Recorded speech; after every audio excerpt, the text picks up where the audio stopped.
This conference will now be recorded. So far, we discussed about lot of Kubernetes concepts, like what is Kubernetes architecture, and all the Kubernetes concepts.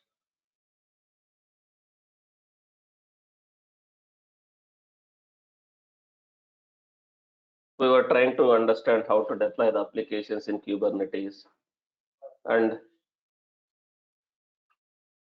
all the Kubernetes concepts like deployments, services, network policies, volume claims, config maps, secrets, stateful sets. We discussed a lot of stuff. As I already told in the beginning itself, there are two types. One is self-managed Kubernetes cluster. Another one is managed Kubernetes clusters. Another one is managed Kubernetes cluster. One is self-managed Kubernetes cluster, or we call it as a bare metal Kubernetes cluster. So to configure this self-managed Kubernetes cluster, we can use a software like Kubernetes. You can use a software like kubeproxy. There is a one software called Rancher. One software called Rancher. Rancher is one software. Using Rancher also we can configure. Using Rancher also we can configure. We can manage Kubernetes clusters. So Rancher is again one software that is altogether a different software. Rancher. So using this Rancher, we can manage the Kubernetes clusters. We can do from data centers to the cloud also. We can manage Kubernetes clusters using this Rancher. We can create, we can manage. So using this Rancher also. So Rancher is also one software. So it will address the operational and security challenges for managing multiple Kubernetes clusters. Right? So using this Rancher also we can configure, manage Kubernetes clusters, self-managed or any managed clusters also. Now, what is the difference between this self-managed and managed here is very, very important. If it is a self-managed, if anything goes wrong with your infrastructure, your servers, your control plane, your nodes went wrong, something went wrong, your nodes, something went wrong with your master node or worker node, are you getting another master or another worker automatically? If it is a self-managed Kubernetes cluster, no. Are you getting another node? I am talking about node, another master node, another worker node automatically when I am using a self-managed Kubernetes cluster? No. And also, if it is a self-managed Kubernetes cluster, do I need to make sure I have a multi-master setup also for high availability and fault tolerance in the control plane? Do I need to make sure I have a multi-master, multiple API servers, etc/cd participated in the same cluster control planes? Yes. And we are responsible for configuring, managing high availability, fault tolerance of all those control plane nodes and your worker nodes if it is a self-managed. But if I go for a managed Kubernetes clusters, who is going to configure and manage the cluster for us? Do I need to configure the cluster? Do I need to manage the availability of that cluster? No. That will be managed by the providers. That will be managed by the providers. Like a cloud service providers. In AWS, we have one service for that. That is AKS. In GCP, you have one service for that. That is GKE. In Azure, you have one service for that. AKS. Like this, does most of the cloud providers has a managed services? Kubernetes platforms as a services available for their customers so that they can just directly run their applications on that clusters without we need to worry about setting up and managing the cluster. Yes. Now, when I am going for a managed Kubernetes clusters, what is the other advantage? Can I integrate with other cloud services? Just to give an example, if I am going for a managed Kubernetes cluster like AKS, can I use other AWS services? Can I integrate other AWS services here? Other AWS services like IAM, ELB, EBS, etc. Can I leverage these services along with my Kubernetes in this platform? Yes. Now we can do all these things. Now, before I go for this managed Kubernetes cluster, in the self-managed Kubernetes cluster, is it possible for me to create a service of type load balancer, that external load balancer? If I am using self-managed Kubernetes cluster, is it possible for me to create a service of type load balancer, that external load balancer, which will sit in front outside of your Kubernetes cluster? Is it possible? No. There is no direct solution. There is no direct solution which can create a load balancer, external load balancer for you. Let me show that.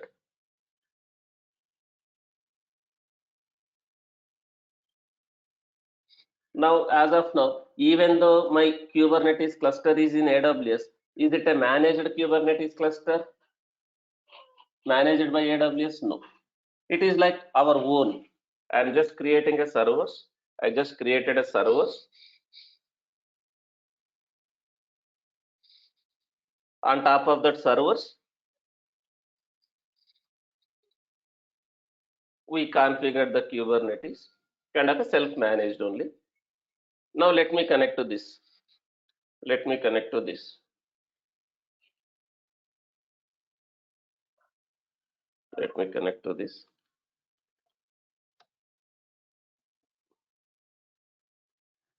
Now I have a 3-node Kubernetes cluster. This is self-managed. Now we deployed few applications yesterday. As of now, we created a service of type node port only.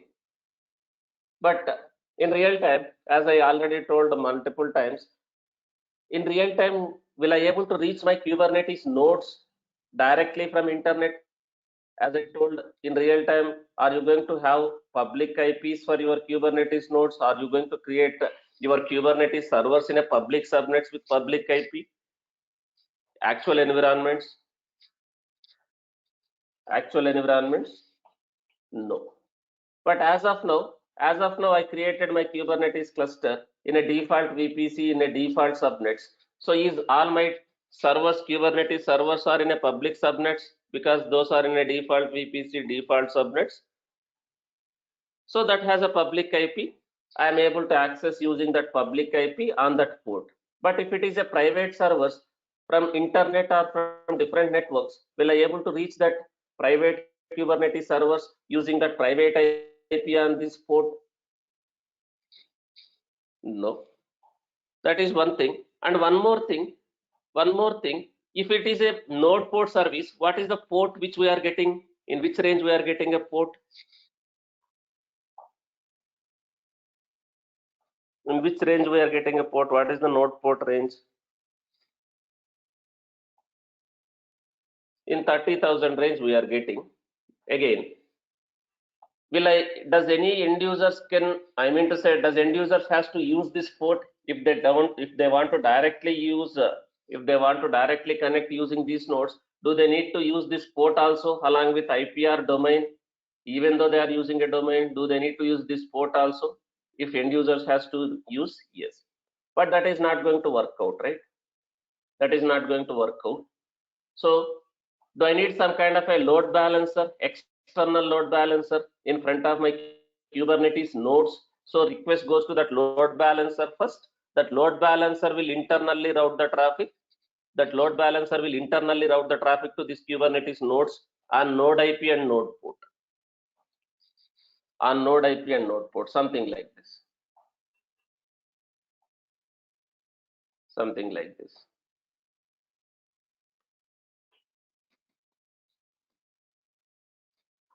We have a service of type load balancer.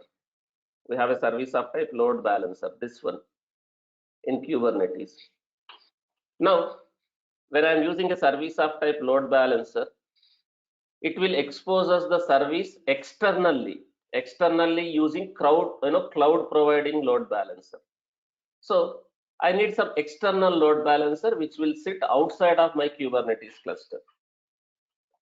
Now, if you are using a Kubernetes Kubernetes clusters like Minikube, Kubidium, any bare metal Kubernetes cluster, there is no support.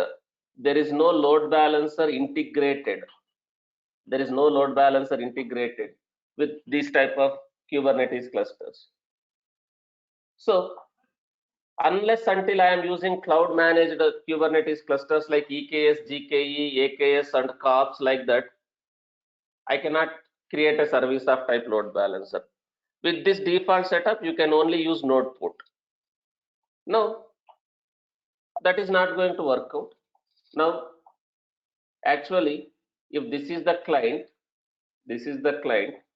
from client, request should go to the load balancer. This is external load balancer. Then this external load balancer outside of my Kubernetes cluster, this is my Kubernetes cluster, let's say. This load balancer should internally, what it will do, is it going to route the traffic to that Kubernetes nodes on node IP and node port? End users will not directly access your Kubernetes nodes like this. End users will not directly access your Kubernetes nodes like this. Node IP and node port, they are not going to access like this. Instead, end users will access the load balancer. Does the load balancer will be able to route the traffic to your Kubernetes nodes on whatever Kubernetes node IP, on whatever node port your application, your service is running in the cluster? Yes. So end users can access the application via load balancer. Basically, if it is a load balancer, what is the default port on which port load balancers will listen or accept the traffic? The default ports 80 and 443. So the load balancer will accept the traffic. Does load balancer can do this reverse proxy, like routing the traffic to your Kubernetes nodes on that node IP and whatever node port your service is running? Let's say your service is running on this port. Does load balancer can have those details, like route the traffic on that port by using those nodes, whatever nodes we have in the cluster? Can I use those node IPs and node ports in the load balancer reverse proxy rules? Load balancer reverse proxy rules, I can do that. But if I am using a cloud managed load balancer, is it going to provision this load balancer? Is it going to create a listeners, target groups, whatever it is required for this load balancer to route the traffic to your Kubernetes nodes? If I use cloud managed load balancer like AKS, EKS, GKE, is this load balancer with the listeners, with the rules, the target groups, routing rules, everything will be taken care by Kubernetes itself? If it is a managed Kubernetes cluster, yes. But do I have that option when I am using self-managed Kubernetes cluster? Does this load balancer will be created out of the box if I am using self-managed? No. Just to demonstrate, if you see, I am changing this service. I am changing this service type to load balancer. This Spring application service type to load balancer. I am changing the service type to load balancer. Now let me tell you, as of now, this is node port, this is cluster IP. We don't have any external IP. External IP is empty because as of now it is node port. Now I changed it to load balancer. Let me apply that. Now I change it to load balancer. Now if you see, now type is load balancer, but am I getting that external IP, which means is Kubernetes is capable of creating an external load balancer and give that load balancer IP here?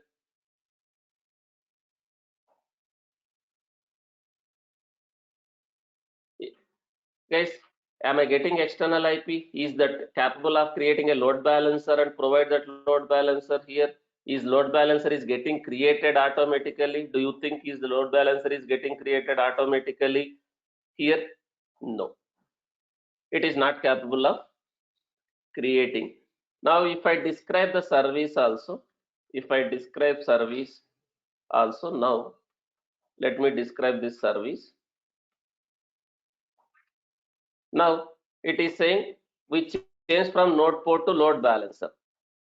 but it is not capable of creating a load balancer. It is not capable of creating a load balancer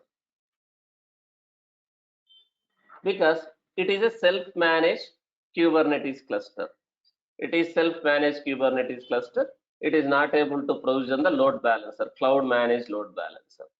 Now, if I am using self-managed Kubernetes cluster, then what is the way? How can I route the traffic to my Kubernetes clusters or node port and node IP? Can I bring some load balancer myself, kind of a one server where can I install Nginx or HA proxy or FI load balancer here? Then can I manually define my reverse proxy rules in this load balancer? Request comes to load balancer. Then can I say route the traffic to these nodes on so and so port? Can I manually create this load balancer? One server where I can configure HA proxy, Nginx or F5 load balancers to route the traffic manually. I'll create a load balancer. I will define all these things manually. But there is one solution. There is one solution called Metal LB. Metal LB. Metal LB, but this is not kind of approved. This is still in a beta system. This is still in a beta system. Metal LB is a load balancer implementation for bare metal Kubernetes clusters using some standard protocols. This is like a young project. It is not approved. It is not yet approved, like it is still in a beta system. So if I do something, if I deploy some kind of a software, if I deploy some kind of a software called Metal LB, I need to install this Metal LB software. Like I need to do something in my Kubernetes cluster. I need to change some config maps. I need to deploy that Metal LB related software in the Kubernetes. Then I can deploy that Metal LB related configurations. Then I can start using service of type load balancer, but this is not going to be work out for a production workloads. It is still in a beta system.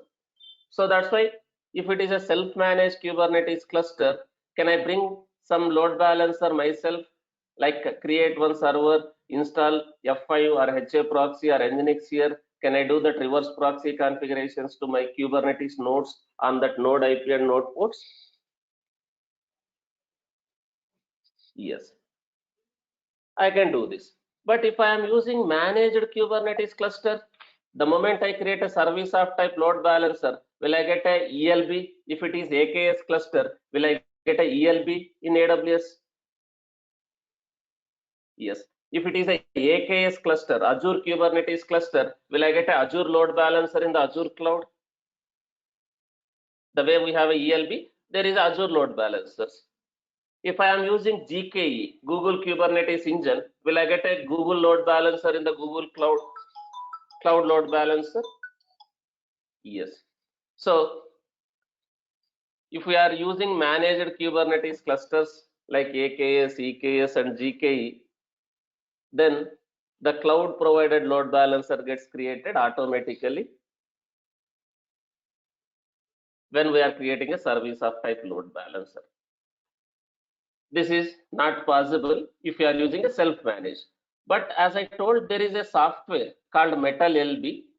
You can, using this Metal LB, you need to deploy this Metal LB software with required configurations. You need to do a lot of things here when you are installing this Metal LB. Like you need to do a lot of things as per the given requirements. It is going to use some kind of a protocols, network routing protocols in the background. Then it will create a service of type load balancer, but it is not going to be a kind of a server. There is no physical server. There is no physical server or virtual server gets created. It is going to simulate load balancing behavior within that cluster, but that is not going to work out for a production workloads. Is everyone clear? What do you mean by this service of type load balancer? Why we need this service of type load balancer? In which kind of Kubernetes clusters I can create this service of type load balancer? Is everyone clear?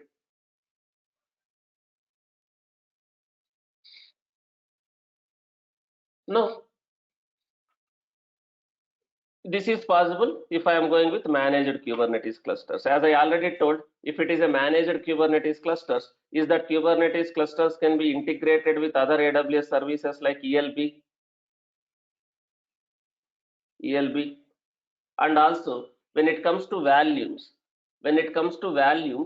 by default, do I have a storage class? Do I have a provisioner which can provision the values dynamically in that cluster, like EBS values for your pods?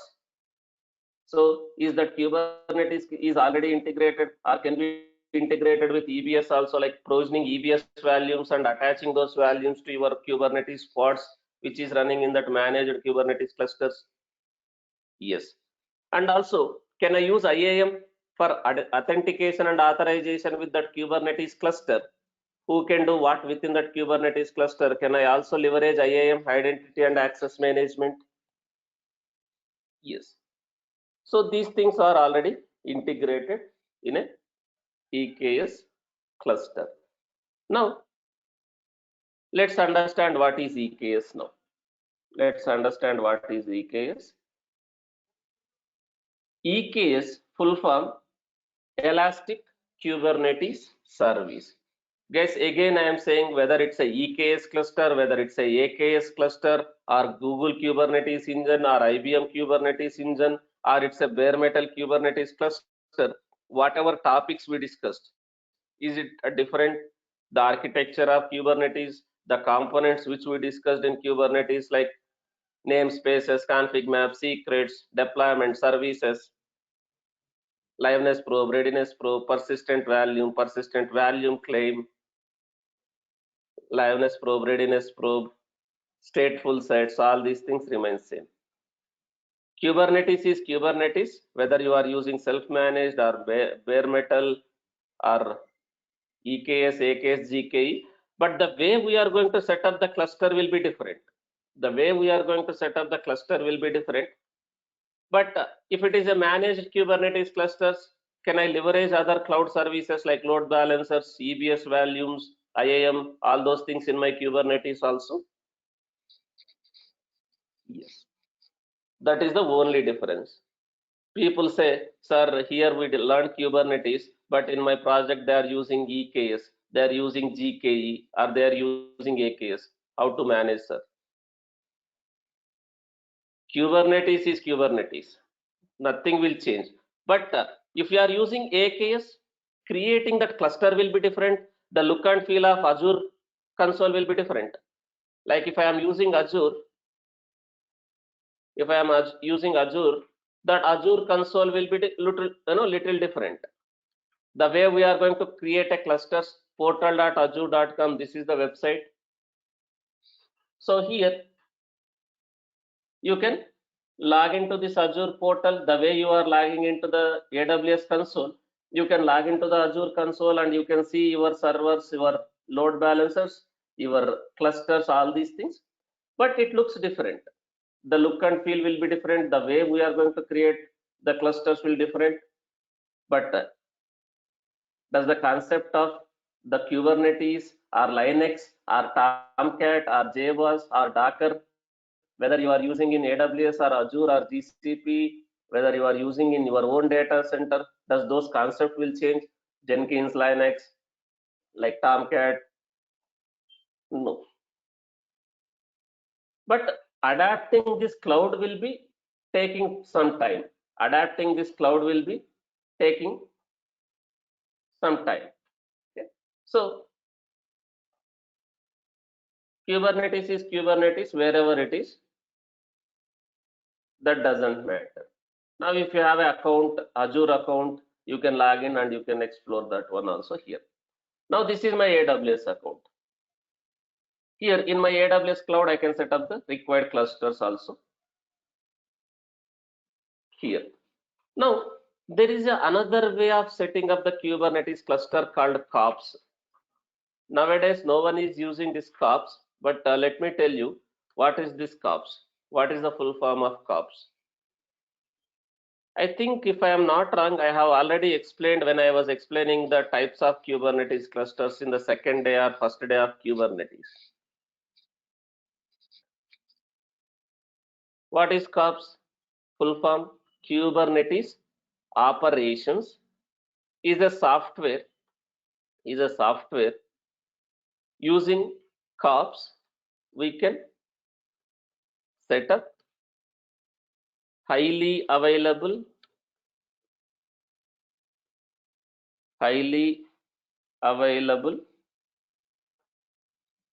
production ready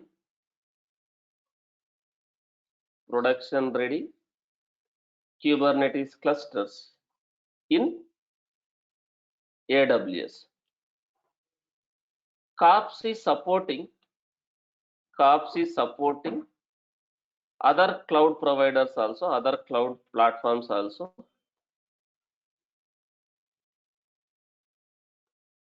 like Azure also, in a beta version. In a beta version, it is supporting. In Azure also, we can set up the Kubernetes cluster using KOPS. But how different it is from EKS? I can set up the Kubernetes cluster in AWS using KOPS, but how different it is from EKS? Let me tell you. When I am using a KOPS is leveraging in the background auto scaling groups and launch configurations. In AWS, we already discussed what is auto scaling group, what is launch configurations, and all those things. So when I am using KOPS will just create one launch configuration and one auto scaling group for masters and another launch configuration and auto scaling group, one launch configuration and auto scaling group for master, another launch configuration and another auto scaling group for workers. So it is just going to create a launch configurations and auto scaling groups. So in the launch configuration, instead of you are creating a launch configuration manually, because the bootstrapping script is very difficult, right? In the launch configuration, do I need to define how to install all the Kubernetes softwares and how to initiate the master, how to join the workers to the cluster? It is bit lengthy and it is very complex also. Now, if I am using KOPS is going to create those launch configurations and auto scaling groups for masters and workers. Once that is in place, does your AWS auto scaling group will take care about managing the masters and managing the workers also? If there are two different auto scaling groups with their own launch configurations. Guys, we already discussed what is launch configuration, what is auto scaling group in AWS. The way we created a auto scaling groups for a normal Tomcat servers, normal application servers, can I create auto scaling groups, launch configurations for Kubernetes masters, Kubernetes workers also if required? Yes. Now, it is very difficult because is that bootstrapping will be complex to set up the masters and workers, joining the workers, you need to write some script. It is bit complex. So is this is this KOPS software is doing for us? Is this KOPS is creating a launch configurations and auto scaling groups in AWS for us? Yes, that is what actually this KOPS is doing. Now here in our YouTube channel, I already uploaded one video. In our YouTube channel, I already uploaded one video. What is KOPS? How to set up the Kubernetes cluster using KOPS? All these things I have already explained here. Where is that? Yeah, here. Kubernetes setup in AWS using KOPS. This video I am talking about. So here we already discussed what is what. But this is KOPS. How different it is from EKS? When I go for a EKS, I will have a fully managed control plane. I will have a fully managed control plane. What do you mean by fully managed control plane? That complete Kubernetes control plane will be owned and managed by whom? For us, if I go for EKS, AWS. But if I create a Kubernetes cluster using kops, will I able to see my control plane nodes, my master nodes also in my account? Do I have access to my master nodes, my control plane nodes if I am using a kops? Yes. But when I'm creating a EKS cluster, do I have any control or any access to that control plane nodes, that master nodes? If I use EKS, no. So who will own and who will manage that complete control plane nodes, master nodes? If I go for a EKS, AWS. So when I go for a EKS, I will be having a fully managed control plane. Amazon EKS, Amazon Elastic Kubernetes Service is a fully managed Kubernetes service. It's a fully managed Kubernetes service. EKS is the best place. EKS is the best place to run Kubernetes applications. EKS is the best place to run your applications, Kubernetes based applications, your containerized based applications. EKS is the best place to run because of its what? Because of its reliability, availability, and also because of scalability and also security. Because of security, availability, reliability, and scalability. What do you mean by scalability here? What do you mean by reliability or availability here? Do I have my control plane and my worker nodes always available if I go for EKS? This complete control plane nodes will be completely taken care by AWS. If something goes wrong with this control plane, will I get another control plane automatically? So is my control plane is reliable and highly available? Yes. And scalability. What do you mean by scalability? Scaling your cluster also. Scaling your cluster. If I am using managed Kubernetes clusters like EKS, I have some nodes. Now these nodes are already having lot of pods. There is no resources available in these nodes. Is it possible to scale my nodes also, nodes in the cluster also, the way we scaled our pods?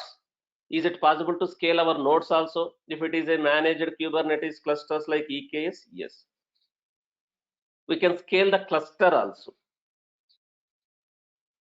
So EKS is the best place to run Kubernetes application because of its security, reliability, and scalability.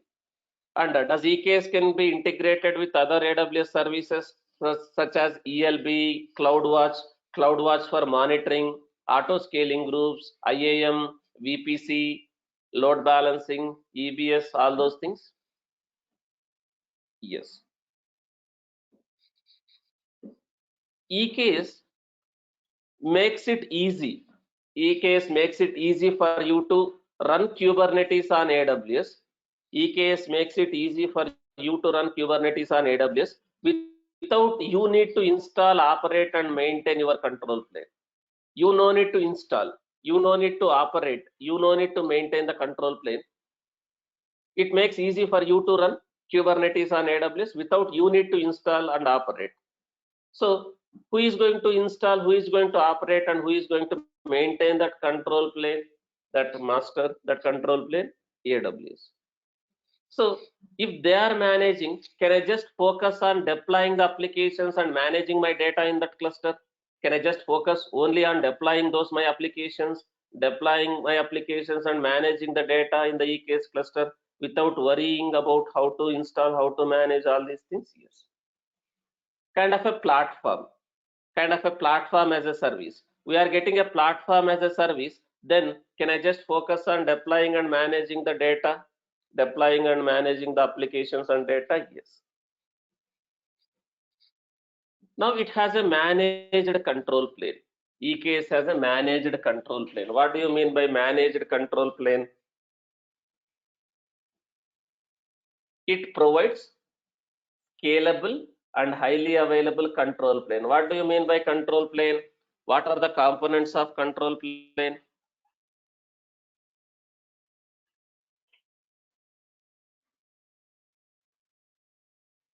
What do you mean by control plane? What are the components of control plane?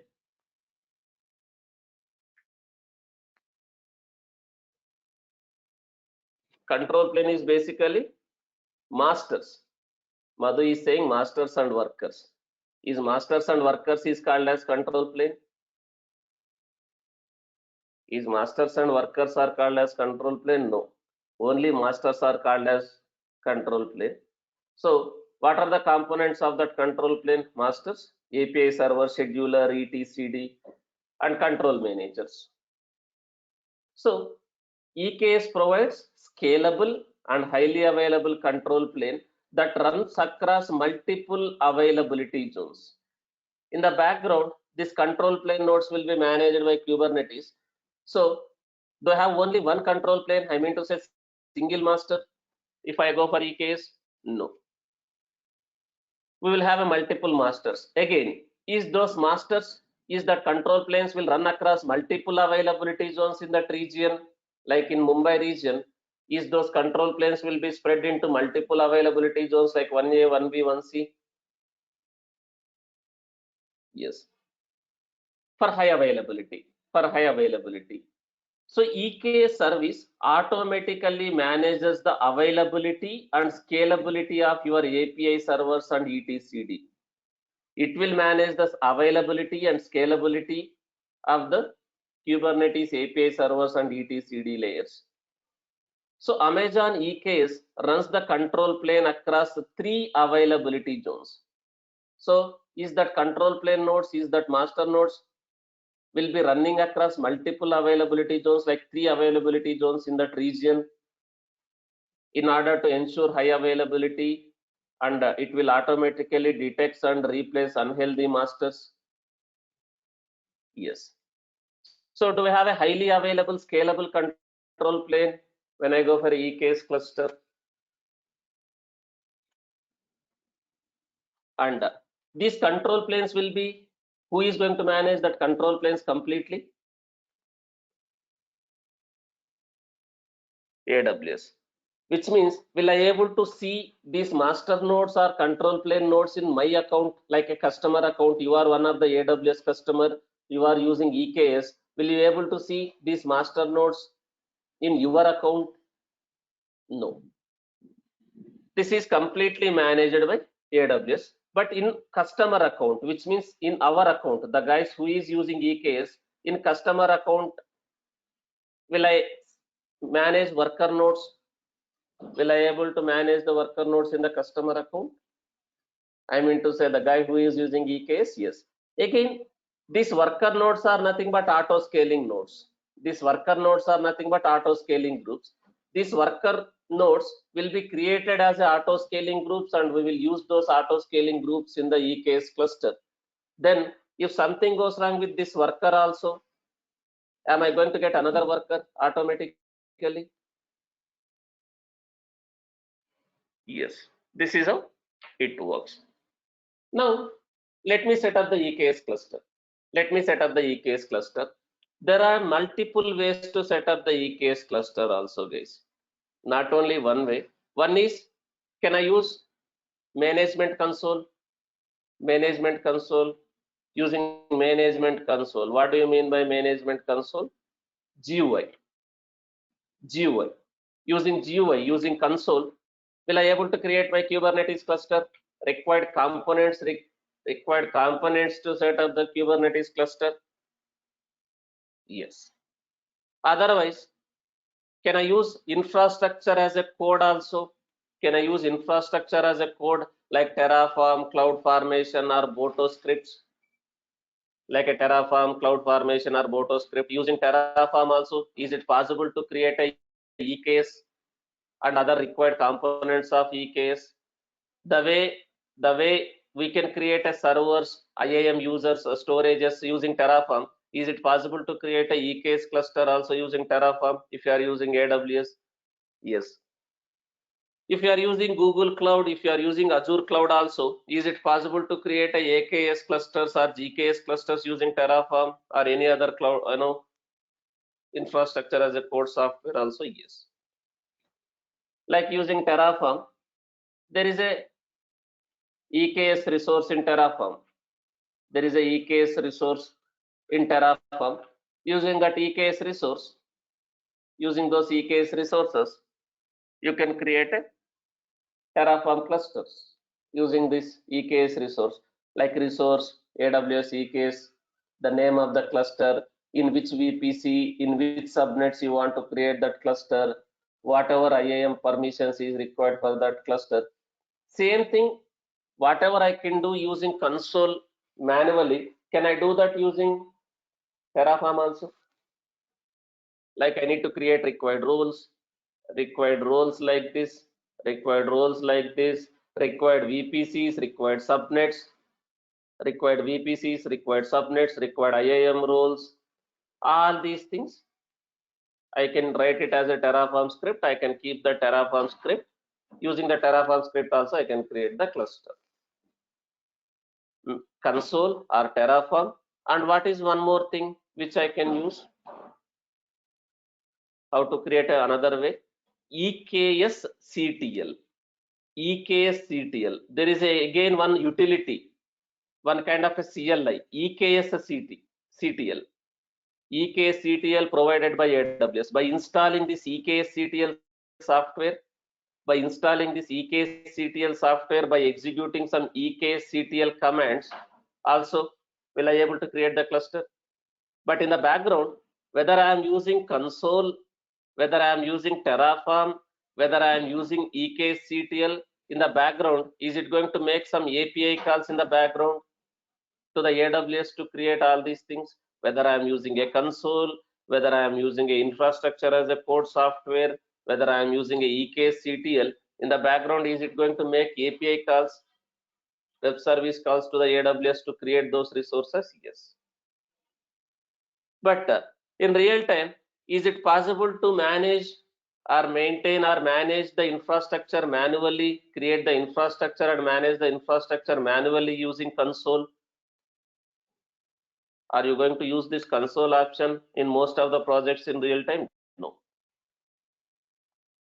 So instead of using console to manage and create the infrastructure, provisioning and managing the infrastructure manually, most of the projects, most of the teams is leveraging infrastructure as a code.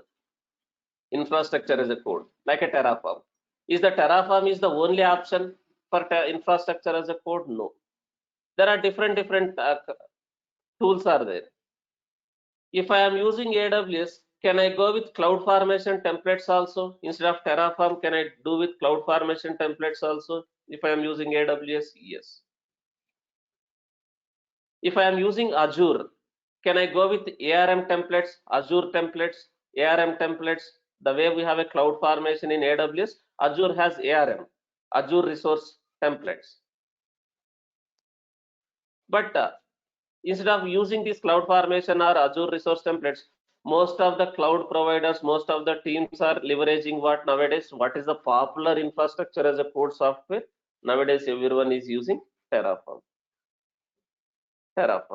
I can do that infrastructure provisioning management also using Terraform. Otherwise, I can use EKS-CTL.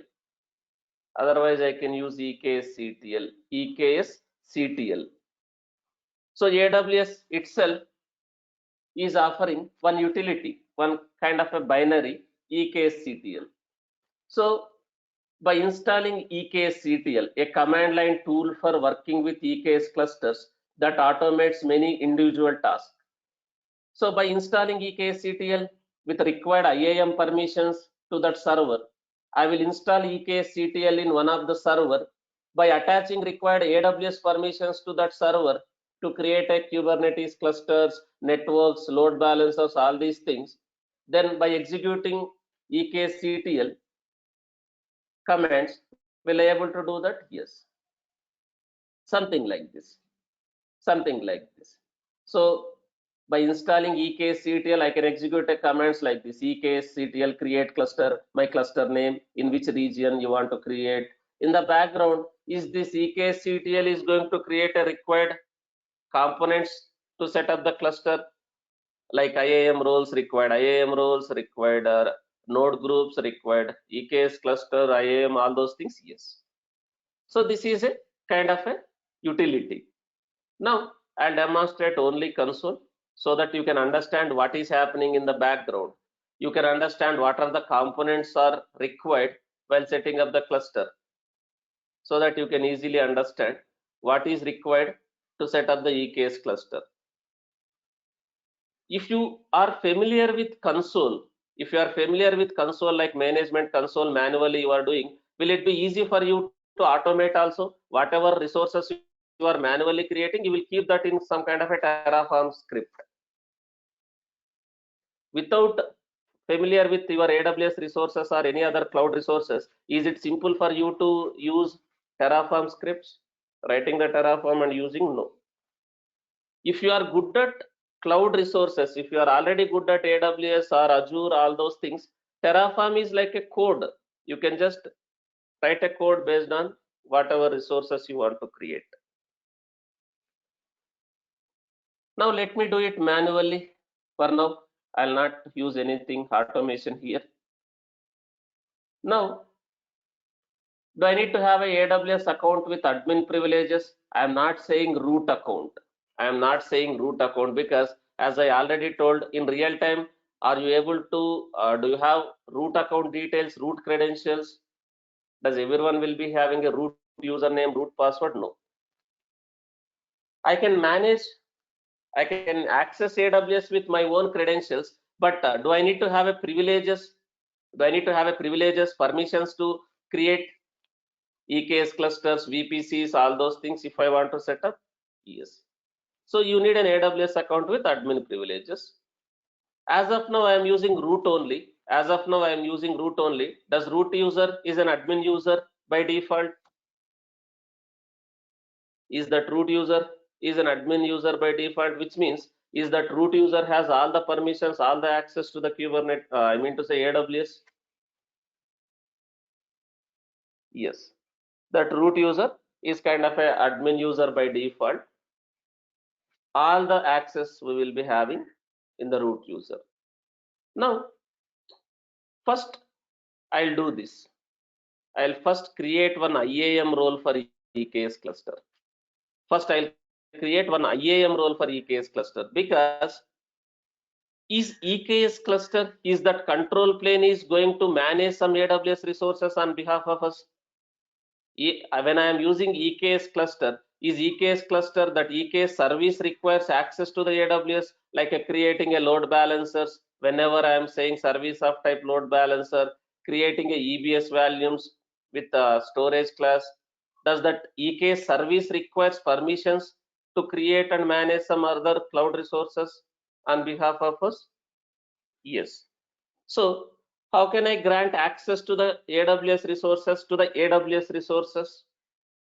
We already discussed all these things in AWS sessions.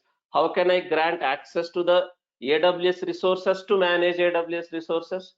IAM only, but in IAM there are a lot of components. IAM users, IAM role. Now which one I need to use? EKS is one service. I want to grant some permissions to the EKS service to manage some other AWS services. What concept I can use here?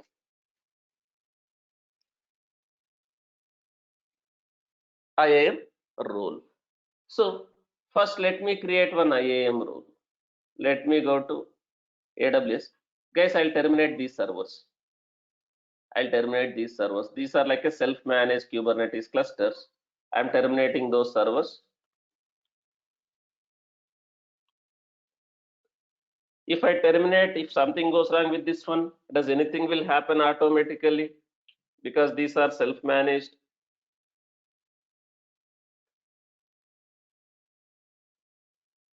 So let me terminate these servers. I don't want to have these servers again. I'm terminating all these servers, whatever I have created. these servers. I'll terminate for now.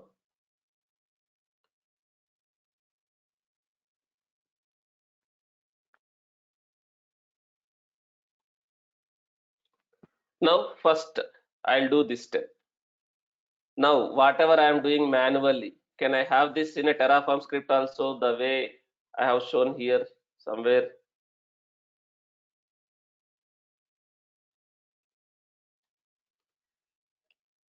So something like this. The required IAM permissions. Like if you see this piece of code somewhere, creating a IAM role with this policy. What they are doing, they are creating one IAM role. That IAM role, for that role, they are attaching this policy, EKS cluster policy. So whatever I am going to do manually, does this Terraform, whatever I have highlighted here, is that will be done same thing if I do using Terraform also, this highlighted part? Yes. So this is just a piece of code that will be doing automatically. Now let me go to IAM first here. Now I am in Mumbai region. I want to create my cluster in Mumbai. First, let me go to IAM.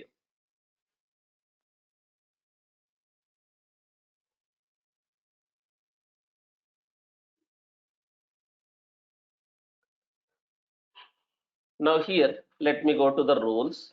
Let me go to the roles. Here I'll create one role. I already created some roles previously. If you see, I already have some roles, EKS roles, but let me create from beginning. Create a role. Now with which service you want to use this role? Do I need to use this service with EC2 now? Or do I want to use this service with EKS service? To which service I want to use this role, whatever service I am going to create, I want to use this role with EKS, not with EC2. Not with EC2, I want to use this with EKS. So here, from the list of services here, I'll type EKS and select this EKS. I'll select this EKS. So use cases for this role. So let me select this EKS. EKS, I'm selecting this EKS. This role, this one, sorry, EKS cluster. So here, choose the service as EKS. Here in the drop down, choose the service as EKS, then select this one, EKS cluster. This use case, select this use case. If I select this use case, click on next. Now do you see, is that policy is attached?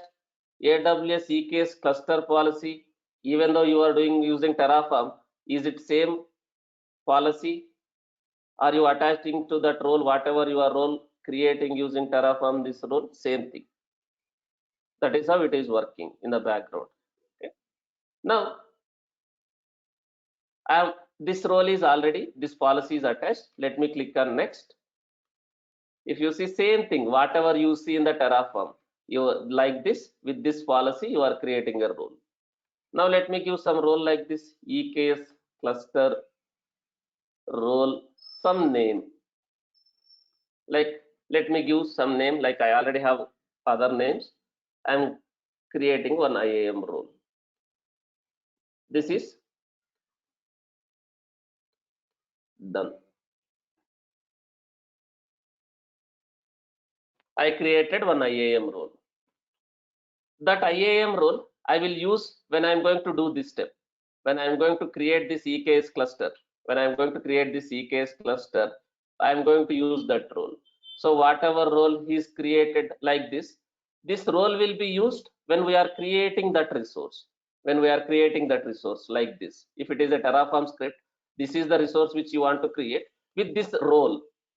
That role is created here like this. So that I will use when I am doing here.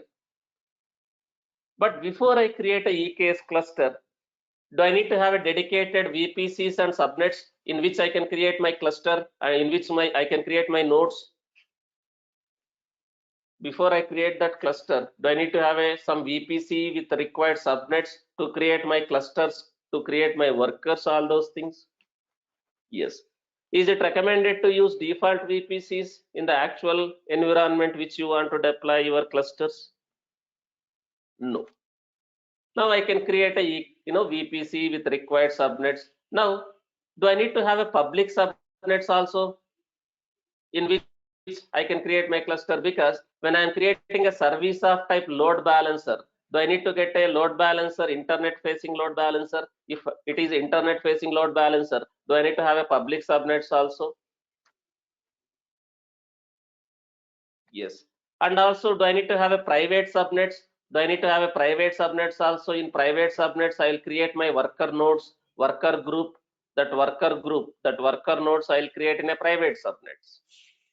So do I need to have a required VPC, required subnets, like a combination of public subnets, private subnets in that VPC? Yes. So you already know what is VPC, what is subnets. I don't want to waste much time again.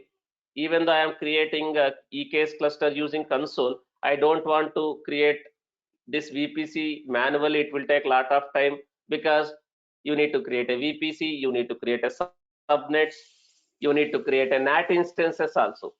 Because if your Kubernetes nodes, has to use ECR images, the images which are there in ECR, if your Kubernetes nodes are in a private subnet, does your Kubernetes nodes will communicate with ECR or any other AWS services or internet by default? No. So do I need to have a NAT instances created and attach those NAT instances with private subnets so that that private subnet Kubernetes servers can communicate with AWS services and internet also one way? If you remember, did we discuss all these things again in AWS? What is private, what is public, what is NAT? Now, do I need to have all that set up now again if I want to set up my Kubernetes cluster with best practices? Now, AWS has a very good documentation also. EKS network considerations or VPC considerations. AWS EKS VPC considerations. If you want to create a EKS cluster, what are the best practices or what are the VPC or subnet considerations? So AWS EKS recommends a cluster with VPC, cluster in a VPC with public and private subnets, so that Kubernetes can create a public load balancer in the public subnet that load balance the traffic to the pods running that are in a private subnets. So you need to have a VPC with public subnets, private subnets, all these things you need to create. Now I don't want to waste much time here. So instead of using Terraform to create a required VPC like this, VPC, subnets, all those things, I don't want to do that using Terraform. AWS itself has provided one cloud formation template. AWS itself has provided one cloud formation template. I am going to use that cloud formation template. I am going to use that cloud formation template, creating a VPC for your EKS cluster with required public and private subnets. You have like this public and private subnets, only public subnets, only private subnets. But as I already told, which one is recommended? Is it recommended to have some kind of a public and private subnets both, so that internet facing load balancers will sit in public subnet? Your Kubernetes nodes can be created in a private subnet. And again, is it recommended to have only one public subnet and one private subnet in that VPC? No. Because do you need to distribute your nodes or load balancers also to multiple subnet? If something goes wrong with one subnet, one availability zone, do you need to have other servers, other load balancers in another subnets also, another availability zone? Yes. So what I am going to do, I am going to create a public subnet. I am going to create a VPC with the 2 public subnets and 2 private subnet. And again, one public subnet and one private subnet will be deployed in one availability zone. If required, Can I create a 3 public subnets and 3 private subnets also? Each availability zone, like 1A will have 1 public, 1 private, 1B will have 1 public, 1 private, 1C will have 1 public, 1 private, like that also, based on your requirement. Yes. So this is kind of a production workload kind of a setup.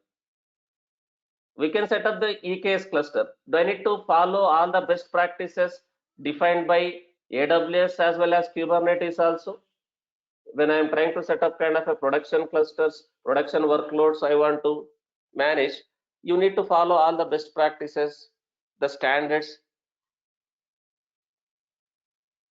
defined, right? So I am going to create with required public subnets, private subnets. Now there is a one cloud formation template also. There is one cloud formation template also, which is offered by AWS itself. AWS EKS setup. When I am doing, they itself they are giving the required cloud formation template also if you want to do. But those are defaults. If required, will you able to create required VPC subnets as per your requirement, because they are going to offer only the default, like 2 public subnets, 2 private subnets, like that. Now if you see, when I'm using management console, right, what I can do, I can use some cloud formation template also. I can use some cloud formation template also to create a VPC.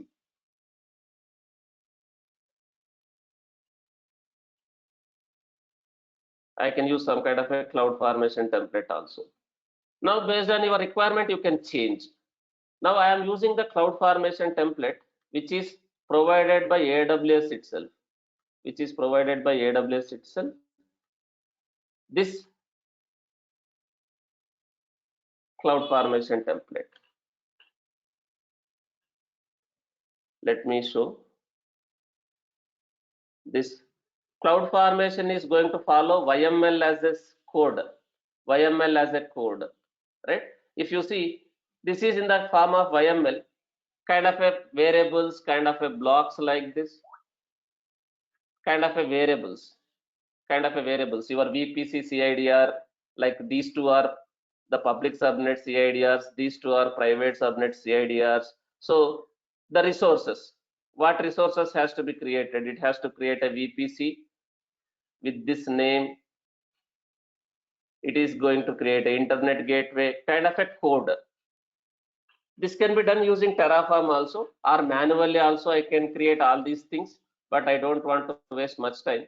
So using that cloud formation template, using this cloud formation template, I'm going to create a VPC subnets, all the networking components. Now let me go to here, AWS. Let me search cloud formation. Let me search for cloud formation. But make sure you are in a Mumbai region. When you are creating a VPC, make sure you are in a right region. Switch to VPC, go to this right region. In which region you want to create, your cluster, make sure you are in the right region. Because when I go to IAM, is the region is like a global, because IAM is a global service. So the moment I go to global, I mean to say the moment I go to IAM, the region is changed to global. By default, it was pointing to this region when I search cloud formation. So first, before creating a cloud formation template, that stack, make sure you are in the correct region. In which region you want to create your cluster. Then you can go for a cloud formation. Template. Now here, I am already in the cloud formation service. As of now, I don't have any cloud formation stacks created. Now let me create now. Let me create a stack here. I have a template. Template is ready. This is my template. Let me take this URL, complete URL. I'll say this is my template. This template is ready. This is provided by AWS itself. I'm using the template to create a VPC and all those things. Click on next. I will give some name, like some name. Now, all that data got loaded from that cloud formation template from that YML. I click on next. No need to do anything. Just click on next, next, next. Create a stack. Now, is that resources are going to be created as per the cloud formation template which we are using here? Whatever resources has been defined as per the cloud formation template, like VPC, IGW, route tables, NAT instances, subnets, all these things, yes. Same like Terraform also. Same like Terraform. Same like Terraform. Now the resources are getting created. This stack is creating resources like a VPC got created, internet gateway, private subnets, public subnets, and security groups. Security groups, ports which needs to be open for cluster. The ports which needs to be opened for setting up the cluster. All those security groups also getting created. Now, when I go to VPC now, will I able to see VPC, the required subnets, IGW, NAT instances, security groups also? Now, whatever has been created by that.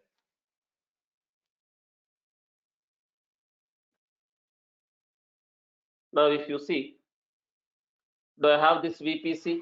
Do I have this VPC? Now, do I have required subnets created also? There are a lot of subnets, but I am talking about the subnets for this VPC. Now, that EKS demo VPC, let me filter with VPC. So this is my VPC ID. Now, do I have 4 subnets? Like a kind of a 2 public subnets, 2 private subnets for that VPC.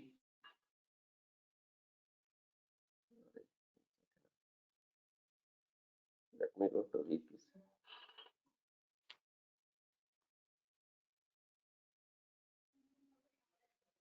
Let me go to VPC subnets. Let me filter with VPC, this VPC.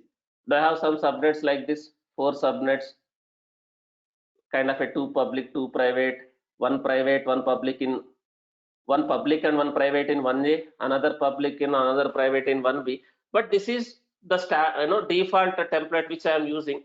If your requirement says you need 2 more subnets, 1 private subnet and 1 public subnet in one C also, then will you able to create as per the design provided by your architect? Yes. So all these things are based on the requirement. Now, do I have a NAT instances also created? Do I have a NAT instance also created? You can see there are 2 NAT instances created. There are 2 NAT instances created for that VPC because each NAT instance is associated with each private subnet in that availability zone. If I go to the route tables, do I have these route tables also? Do I have these route tables also for that VPC? You can see here public routes are there. In the public route there is a, this is private route, sorry, private route, there is a NAT associated, that NAT is associated with this subnet. There is another private route, another subnet is associated with this NAT. There is a public, there is a public route. Here there is a route to the IGW. These public subnets are associated. Hope you are already familiar because all these things we discussed in detail in AWS itself while discussing AWS itself. Now all these things got created. Now can I proceed with this setting up the EKS cluster in this network, whatever I have created by using this IAM role while creating this service? Can I go for a third step now?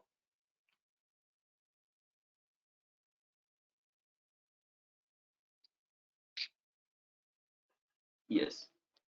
Now let me search with EKS, Elastic Kubernetes Service. Elastic Kubernetes service. Guys, there is one more service called ECS. There is one more service called ECS.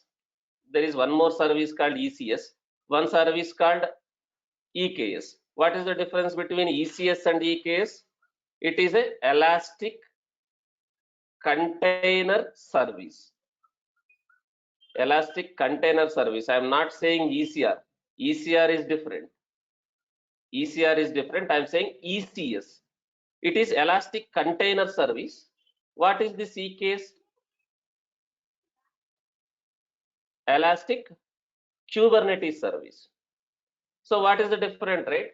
This is like a managed containers.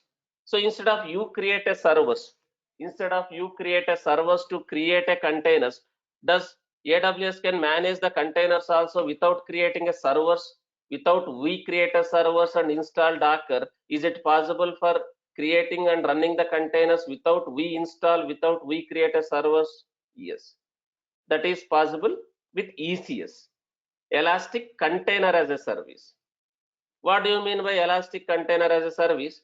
If I am using ECS, do I need to create a servers? Do I need to install Docker to create and manage the containers? No. Kind of a serverless functionality. You no need to create a server. Does AWS will create a servers in the background and run the containers in those servers for you in the background? Yes. That is ECS, but this is not widely used nowadays. So no one is using this ECS, but very old projects like legacy projects are using ECS. Now Kubernetes is popular.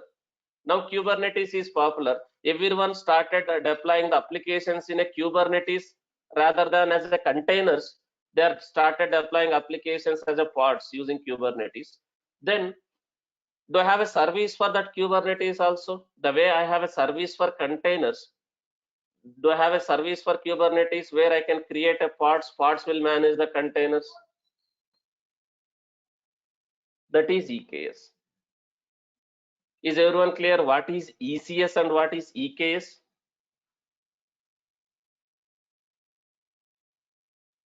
Now I went to EKS. As of now, do I have any clusters? As of now in EKS, do I have any clusters? No. Let me click on this create cluster. I'm giving some name, something like this. I'm just giving name like this, but in real time, you will have your project name and environment name like this. Suppose you are working for some project like LIC India, just to give an example, like dev EKS like this. If I'm creating this one for dev environment, this cluster is for dev environment, can I have name like this? Yes. For now, I'm just giving EKS-demo.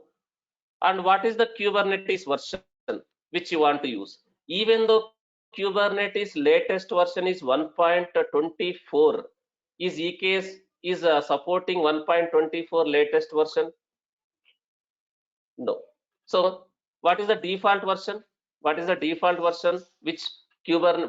of Kubernetes will be used to set up this cluster? 1.21. If required, you can apply 1.22 also. If required, you can use 1.22, but I'll go with 1.21. So sometimes in the interviews also they'll ask what version of Kubernetes you are using. If you are using EKS, what version of Kubernetes version you are using in EKS? As I already told, are we going to use or update to the latest versions immediately? No. First, you need to do it in the lower environments. Even though you want to upgrade, you will directly upgrade in the higher environments? No.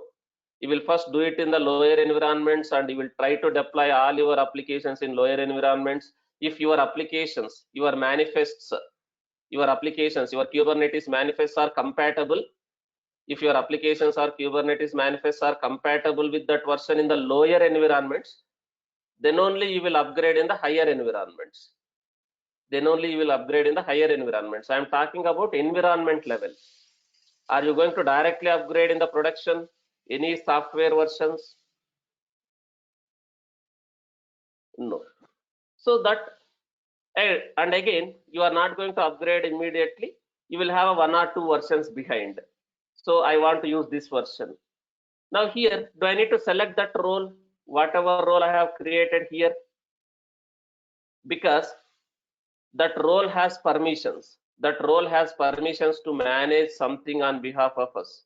If I go to IAM, you can see that that policy has some permissions. That policy has some permissions. That policy has some AWS permissions. Whatever role we created, whatever role we created,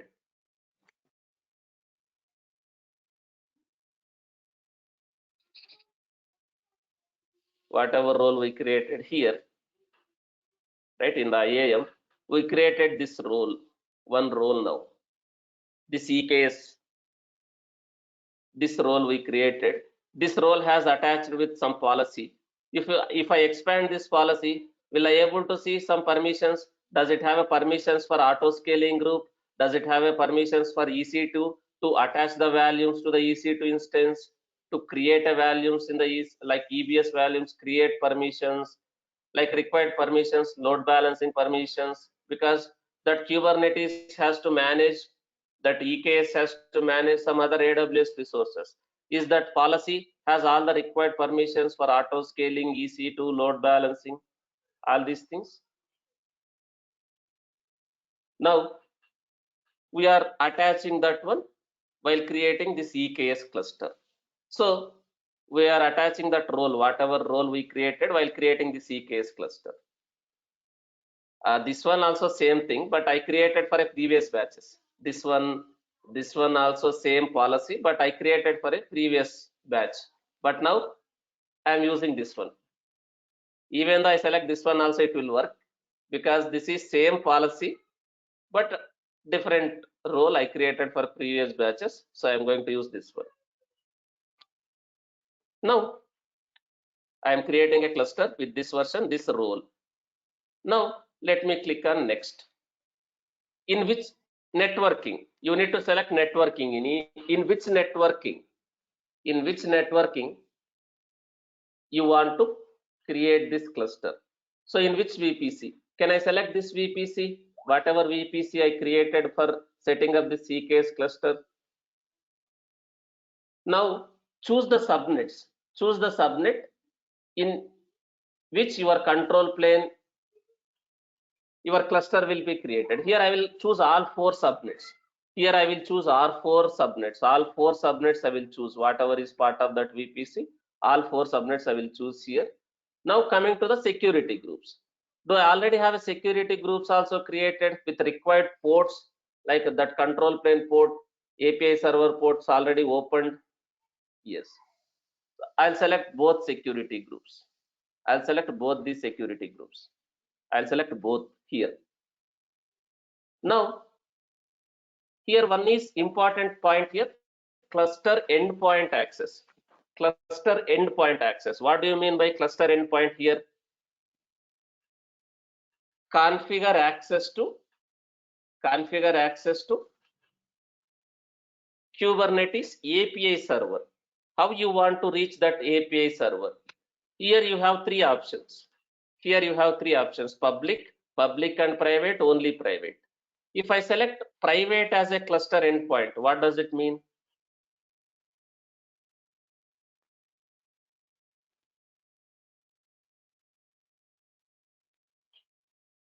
Will I able to reach that API server from internet or from different networks, even though I have a kubeconfig file? Even though I have a kubeconfig file of that cluster, will I able to communicate with the API server from internet or from different networks?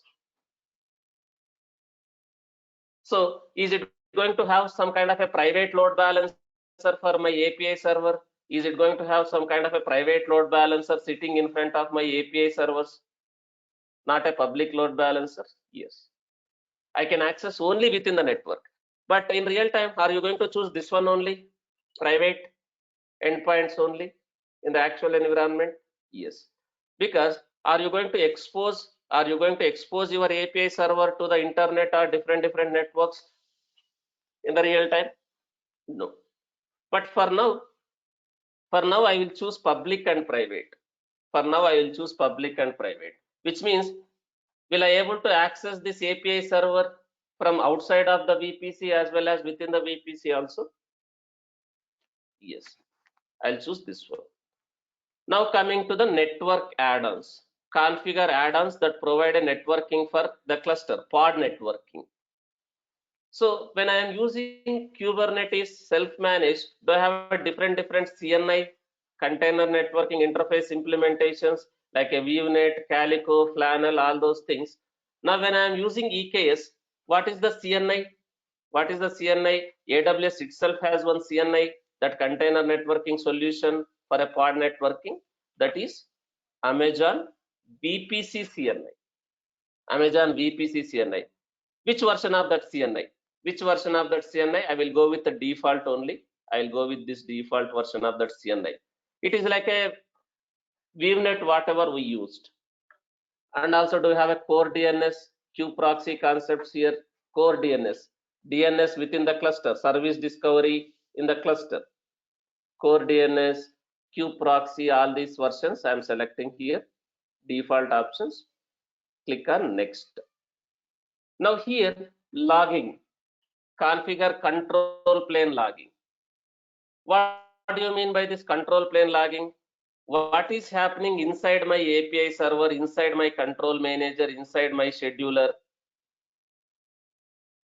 I want to see whenever request is going to API server, what that API server is doing. I want to see the logs, logs of the API server, logs of the control manager, logs of the scheduler. Now can I enable that logging so that these logs will be sent to the CloudWatch? It will send audit and diagnostic logs from EKS control plane to the CloudWatch. Because do I have a control to, do I have access to this API server, control manager, scheduler? Can I go inside these control managers? Do I have access to these machines when I am using EKS? No. If I don't have logs also, will it be easy for you to troubleshoot and debug what is happening inside your API server, inside your control manager, inside your scheduler? Will it be easy for you to troubleshoot? Audit logs. Audit logs in the sense, who is accessing my Kubernetes API, what operation they are trying to do using that Kubernetes API, audit logs, authentication logs. Is these logs are important in the live clusters, in the actual environments?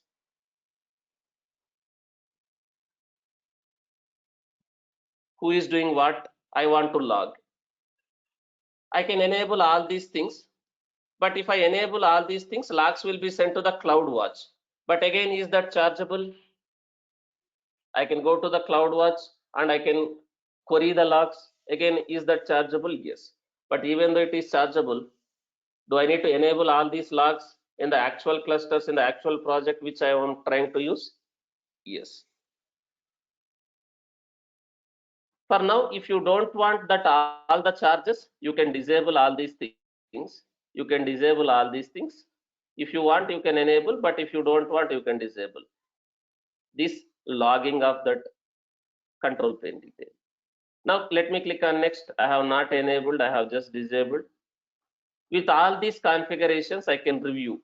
I am creating a cluster. That cluster is attached with this IAM role. This is the Kubernetes version. In this VPC, in these subnets, I am creating control plane. Cluster endpoint access, public and private, all these things, I can click on create. Now, once I do this, what I am getting? Am I getting all these things?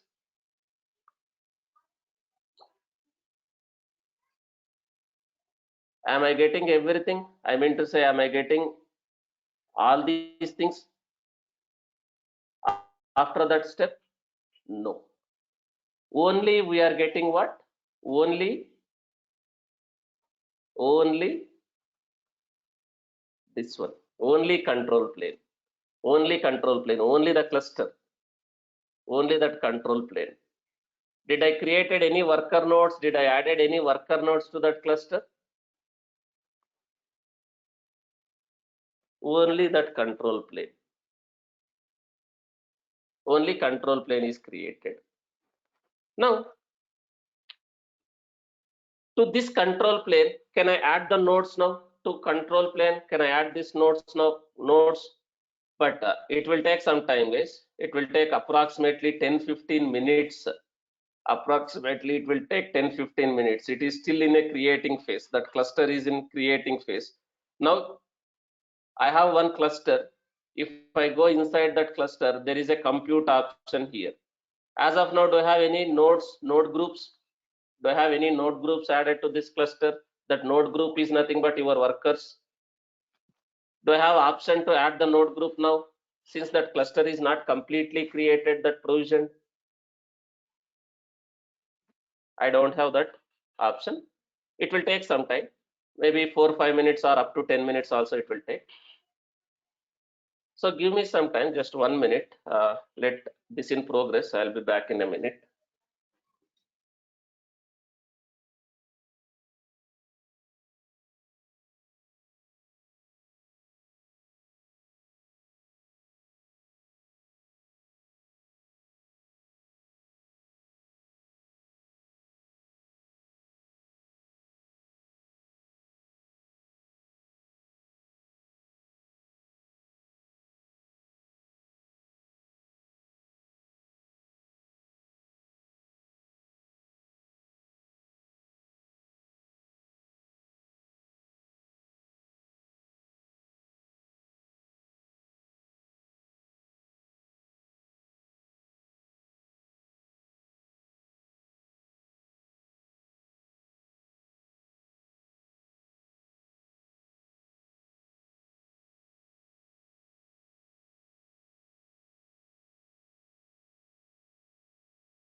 Yes, I'm back. We'll continue. But it is still creating. I cannot add any worker nodes to this one. But meantime, do I need some machine where I can configure some kubectl and configure that kubeconfig file for this cluster to communicate to start deploying the applications? Do I need some machine, kind of a client machine, where I can install, configure kubectl and kubeconfig file of this cluster so that I can communicate with this machine? Because this is a fully managed control plane. Will I able to see any servers in my account? Control plane servers like a master servers in my account? Will I able to see any servers like a control plane servers, master servers in my account? No. Now, do I need to connect to that cluster to start deploying and using, start deploying the applications to that cluster? Do I need to configure? Now, can I create some server? Can I install kubectl? Can I get the kubeconfig file of that cluster? And can I connect to that cluster using that kubectl and kubeconfig file to start deploying the applications? Yes. So meantime, let me create one server. But can I have that server in any VPC? Even in my local laptop also, can I install kubectl and config that? Because what type of access I have chosen? Endpoint access while creating that cluster. I have chosen public and private. So is it possible for me to communicate with that API server, that EKS cluster API server from my local laptop also by configuring kubectl and having the kubeconfig file from my local laptop also? Is it possible? Yes. Otherwise, can I create some server itself? Can I create some server itself in any of the VPC in this AWS account? Maybe in the same VPC where your cluster is created, or maybe in a different VPC also, because public and private endpoint access, yes. For now, that cluster creation is in progress. Meantime, at least let me create one server. Let me create one server. I'm creating one server. I'm not, I have not done these two steps yet. I have not done these two steps yet. These two steps can be done only this step is successful, completed, that is still in progress. Meantime, what I will do, I'll create one instance. I will install AWS CLI kubectl and I will configure that kubeconfig file. I am going to this sixth step.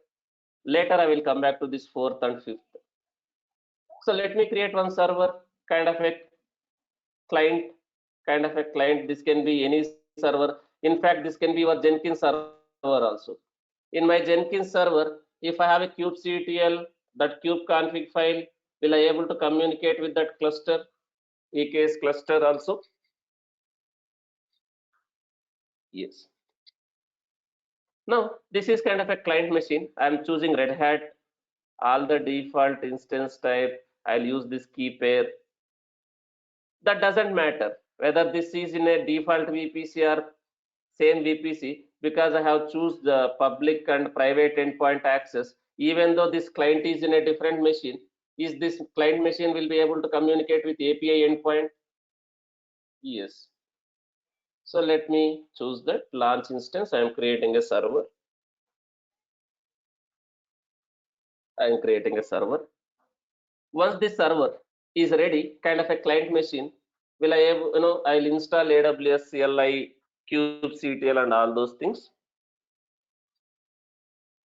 to configure that kube config.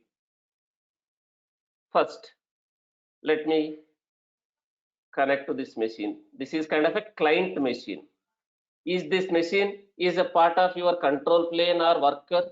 Whatever I have highlighted here, no. This can be any machine, like a normal machine, like a Jenkins server.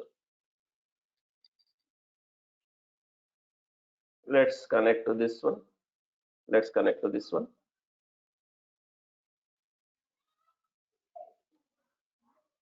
Now let me connect to that server.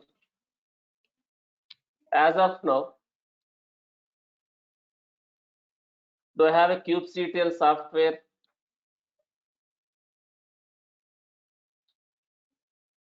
Do I have any kubectl software in this machine? No. Now let me install kubectl, whatever way. You already know how to install kubectl. Install kubectl. In which machine? Currently Linux machine. I will follow this official website only. I will follow this official website. I will install kubectl in that Linux because that is a Linux machine. I'll install kubectl in that Linux machine.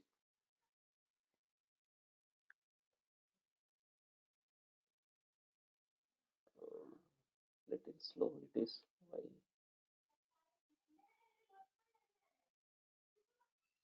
One second, guys. Somehow it is very slow today.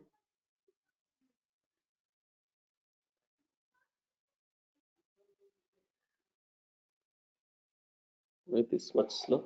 Okay. One second. Let me check.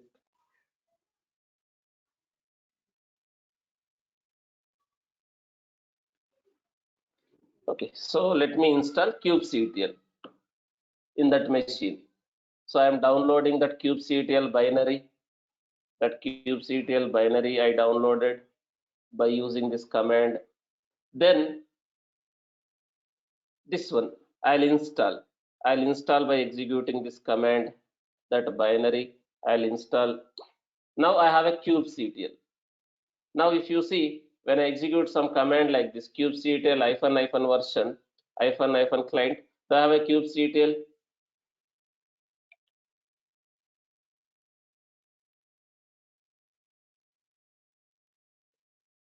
So you have a kubectl installed.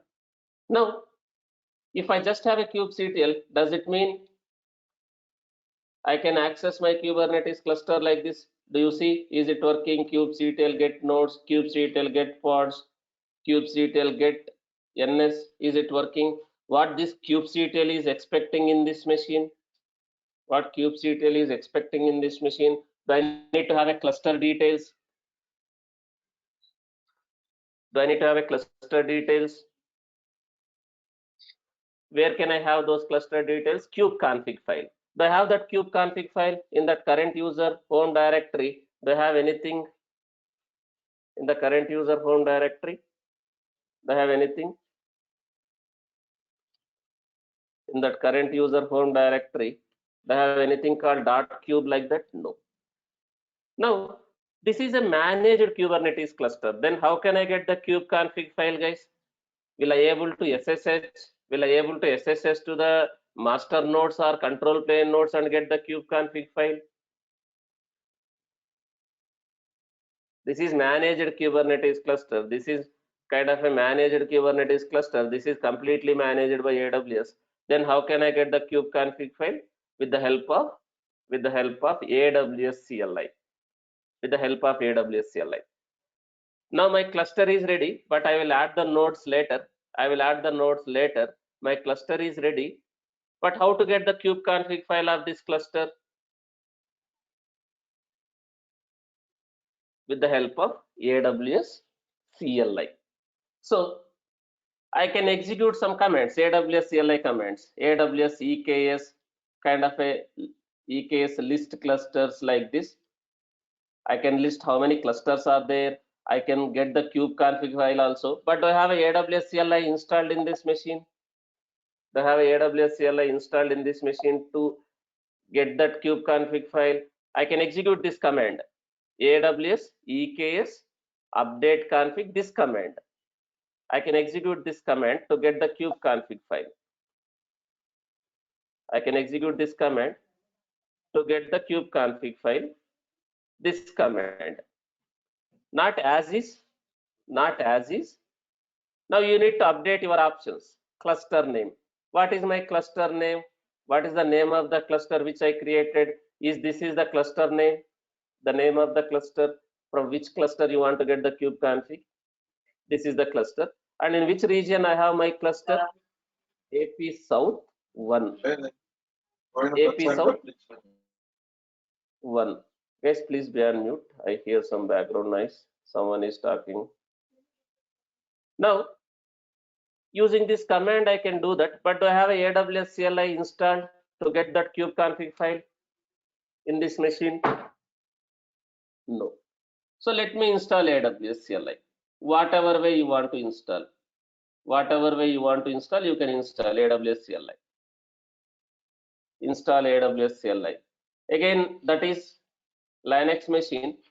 I'll follow installation instructions of Linux. AWS CLI installing in Linux, right? In Linux, I'll install like this. I'm going to install AWS CLI. We'd already discussed what is AWS CLI, all these things. Now I downloaded the tabs zip file. I'll try to extract. So unzip software is not there. Let me install that unzip software.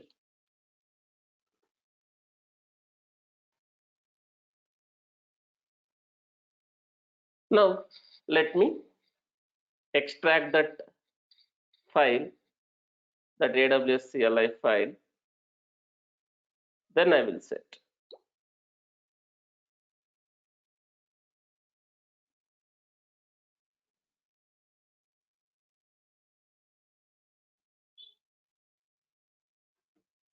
Now that unzip software is installed. I have extracted that. Then I have executed this command, which will install AWS CLI. Now I have AWS CLI. If you execute AWS --- version, can I see AWS CLI is installed? This version of AWS CLI version 2.6.4. But again, if I just have a AWS CLI, do you think it will work? These commands like getting the clusters, getting the kube config file of that cluster. Do you think it will work if I just have a AWS CLI again? Now AWS concept here. What needs to be done? Do I need to authenticate and authorize with AWS? Do I need to have a configure this AWS? Here? Yes. So I will use access keys and secret keys here. I will use user concept here, not the role concept. I have to use user concept here. Now, by default, I logged in already with root user. Can I use this root user access keys and secret keys? Like, this root user will have all the permissions to the AWS also, like all the permissions to the AWS also. Now I'm going to use this root user access key and secret key.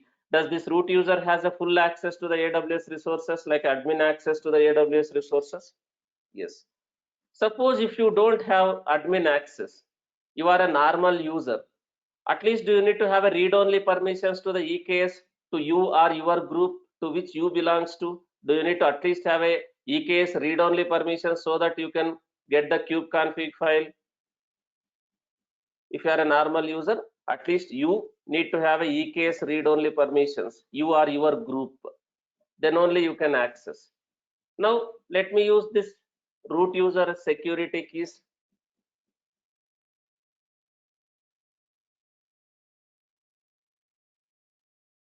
Now I don't have keys handy. Let me generate one key.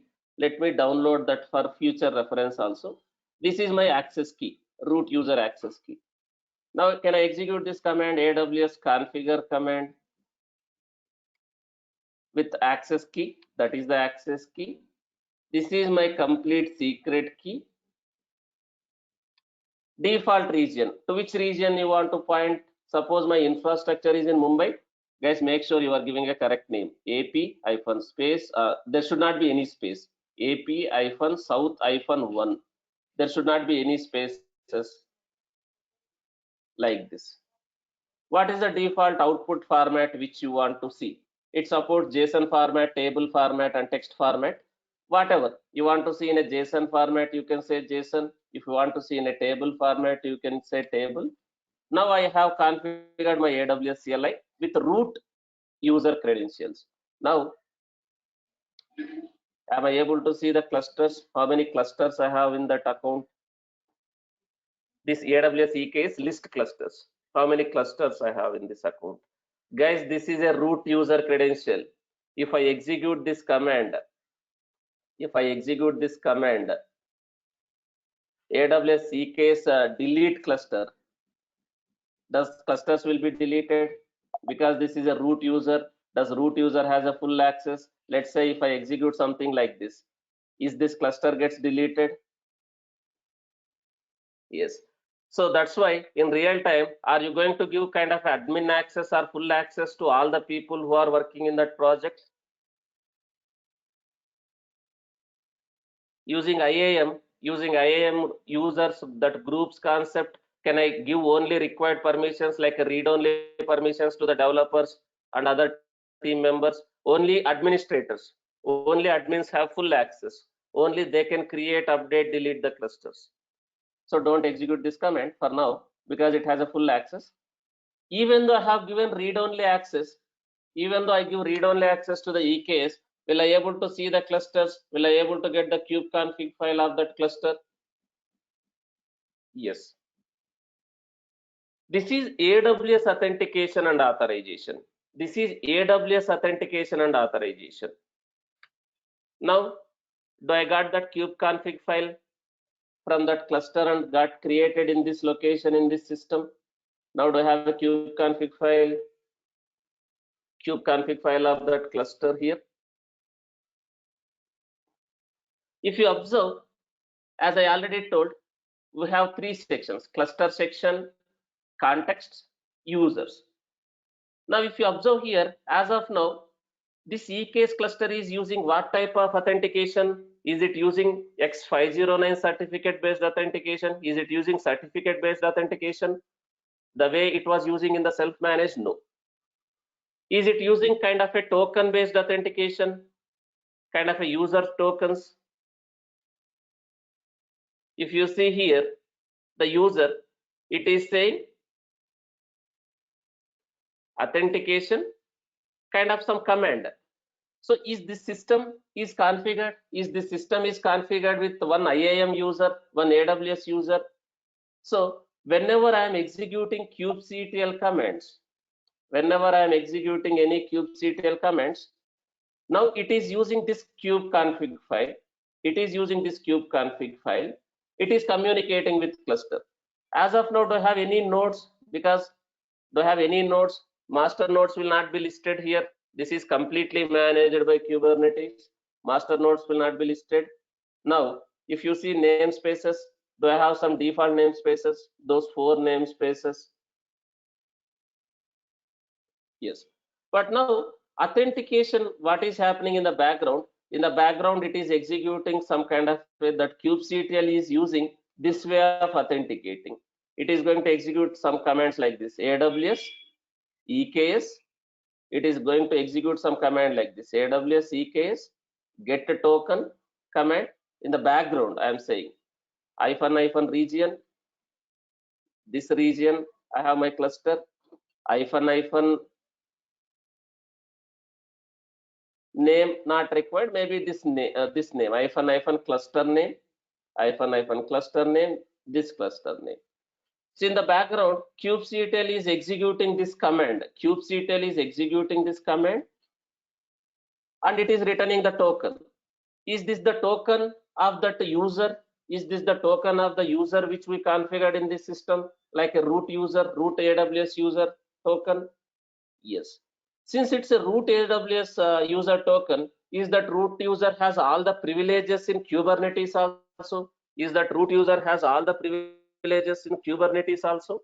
Is that API server will allow to do everything in that EKS cluster because it's a root user token?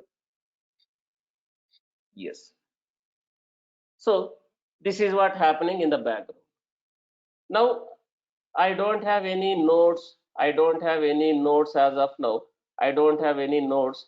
Now, without nodes, if I try to deploy some applications, do you think will it work?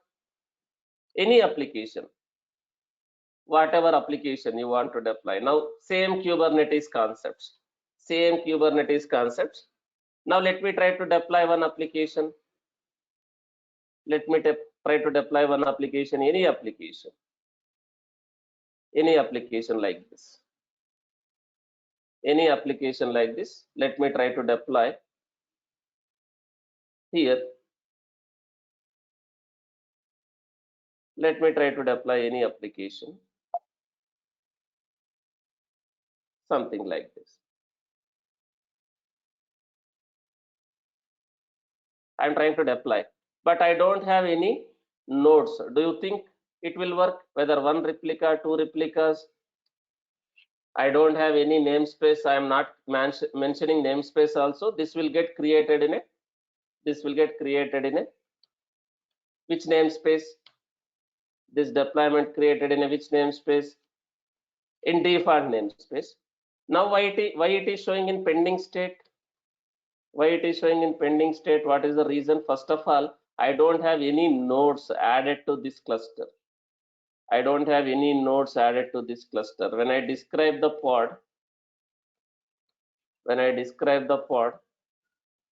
now is it saying no nodes available to schedule the pods? Yes. Now let me add the nodes. Now can I do these 2 steps? Because my cluster is ready. So can I add my nodes? These 2 steps can I do now? Because my cluster is ready. My cluster is active. Yes. Now let me go to EKS. Let me go to EKS. Let me go to this cluster. Let me go to configuration. Let me go to compute. Here, node groups. Guys, if required, can I create multiple node groups also, not only just one node group? Can I create multiple node groups also if required with the different compute types also? One node group with T2.xx large, one node group with C2 category, one node group with the T category also if required. Yes. Not only single node group, based on your requirement, you can create a multiple node groups also. Node groups are nothing but auto scaling groups of workers. So let me click on this create this add node group. Now I am giving something like this. But before this, I need to do one step. Before this, I need to do one step. Before I create a worker group, I need to create one IAM role again. I need to create one IAM role again. For what purpose I need to create this IAM role? For which nodes I need, for which I need to attach this IAM role? I need to attach this IAM role for the workers. Because does workers require some Kubernetes permissions to communicate with that control plane? EKS worker node policy is required. EKS CNI policy is required to connect to that control plane and to participate in that cluster. So that requires this EKS worker node policy and CNI policy. And for what purpose we are attaching this policy? EC2 container registry read-only policy. If my images are there in the ECR, does my Kubernetes worker nodes need to authenticate to pull the images from ECR? Does EC2 that worker nodes requires permissions to the ECR to pull the images? So for that purpose, I need to create one IAM role. First, let me create that IAM role. Let me create that IAM role. I already have an IAM role, but let me create newly. But this time, what is the use case I need to select? If I want to use this role with my worker nodes, which use case I need to select now? This is for EC2. EC2. Select use case as EC2. Click on next. Now policies. Policies. Can I attach all these three policies? One is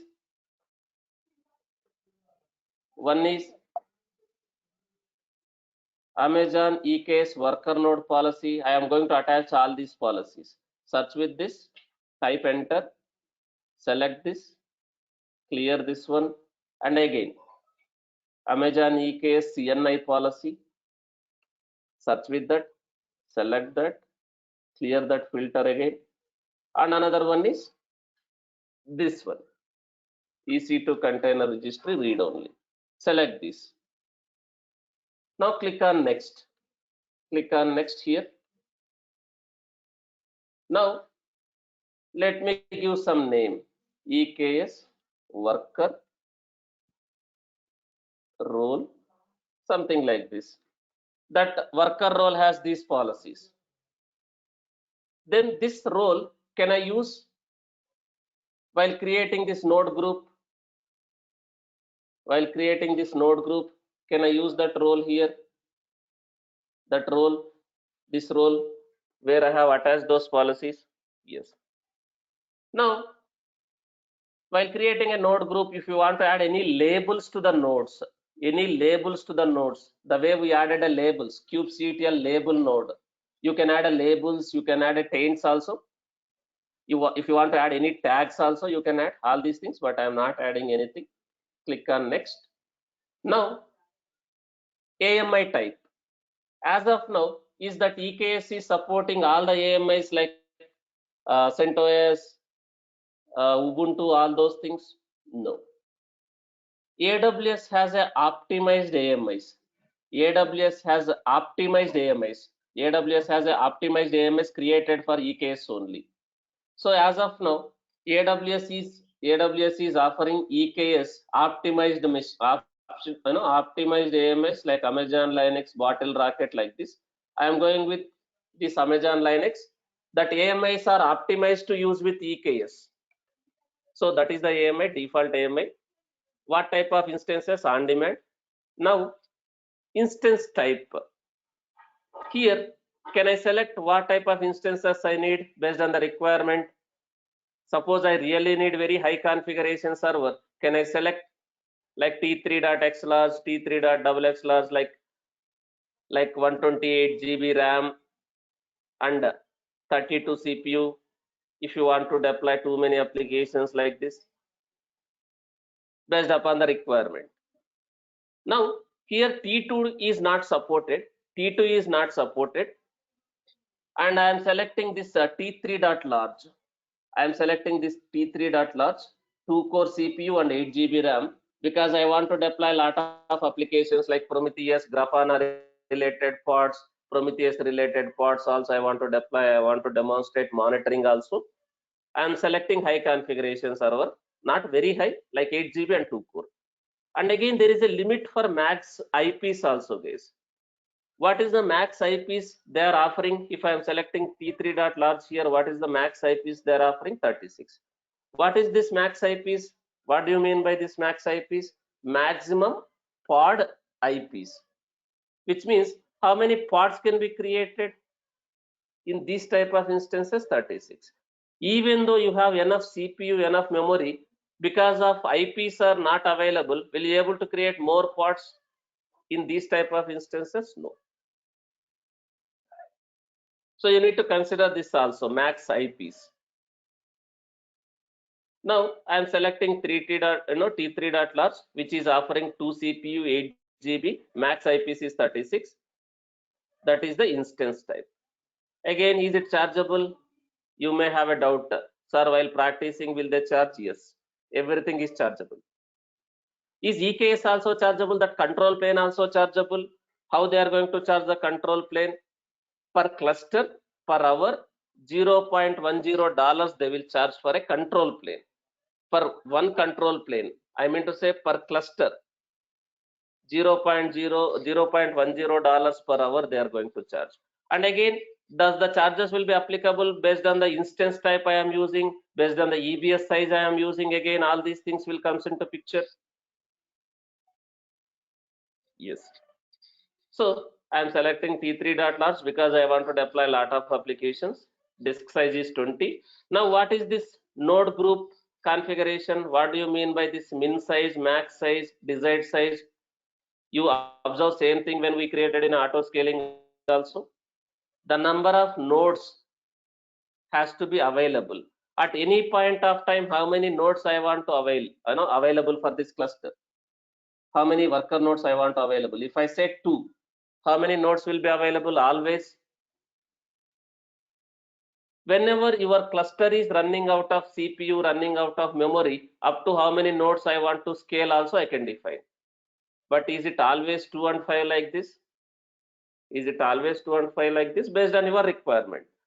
Suppose you say always I need minimum 30 servers. Whenever there is a load, it can go up to 50 servers also. Can I define like this based on your requirement? Yes. So for now I am taking less 2 and 5. Now node group update configuration. What do you mean by node group update configuration? Whenever there is an upgrade happening in the EKS nodes, you are upgrading your Kubernetes versions in the nodes, EKS is going to update that. Now how many number of nodes cannot be unavailable while update process? Can I give how many nodes can be down while doing the upgrade process in the percentages and numbers also?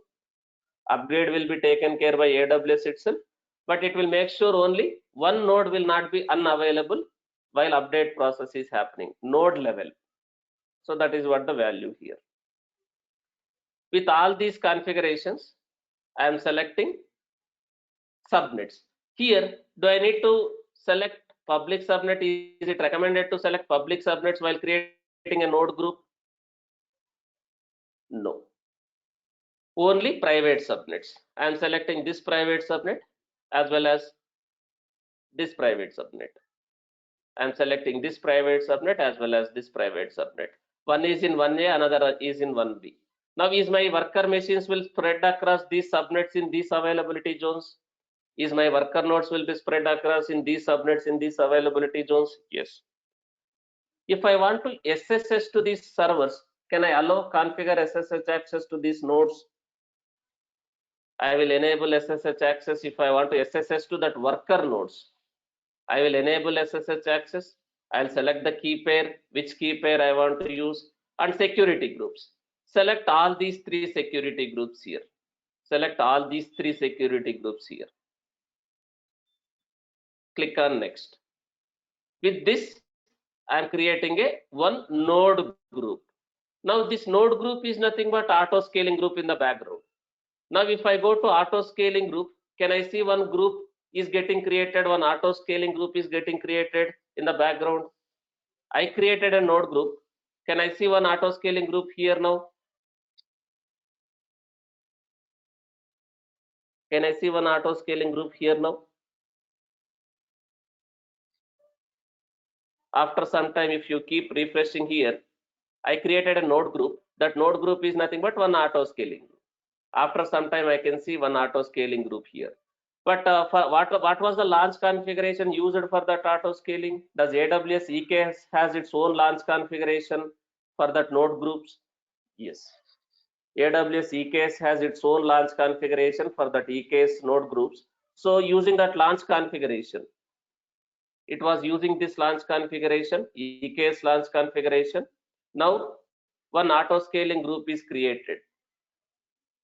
Now if you see, I think desired capacity I kept 3 here. Somehow desired capacity I kept 3. When I created that node group, desired capacity I kept 3. So now is this auto scaling group is creating that nodes, that worker nodes, and is it managing? Is that nodes will be automatically joined to the cluster? Is that nodes will be automatically joined to that EKS cluster? Yes. Now here when I go to EC2 section, now can I see those nodes? I'm getting 3 nodes because somehow the desired capacity I kept as 3. Now do you see 3 nodes are coming? T3.large, T3.large, T3.large, which got created. These servers got created.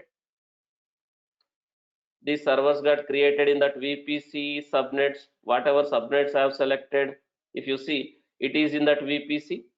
It is in that VPC in those private subnet. It has distributed. It has distributed those servers into multiple subnets. Now when I go to this client machine, if I see kubectl get nodes, now can I see 3 nodes because I kept desired capacity as 3, desired capacity as 3. Now 3 nodes are there. Now whatever parts which were in pending state, is those parts got scheduled now? Is those parts got scheduled now in that whatever nodes came now? So this way we can set up the cluster. But once the cluster is ready, does the concept of Kubernetes is getting changed, like kubectl pod deployment services, replica sets, replication controller, stateful sets, and all those things? No. Now if anything goes wrong with these servers are managed by auto scaling. Even though I intentionally terminate or stop this, or if something really went wrong with this server, does that auto scaling group will replace this server with another server? Does that server will be automatically joined to the cluster? Yes. So this way, Kubernetes is managing your pods. Kubernetes is managing your pods. Is AWS is managing the cluster for you? Kubernetes is managing your pods, your containers. Is AWS is managing the cluster for you? So this way, will I able to set up highly available, scalable, reliable Kubernetes on AWS using this EKS?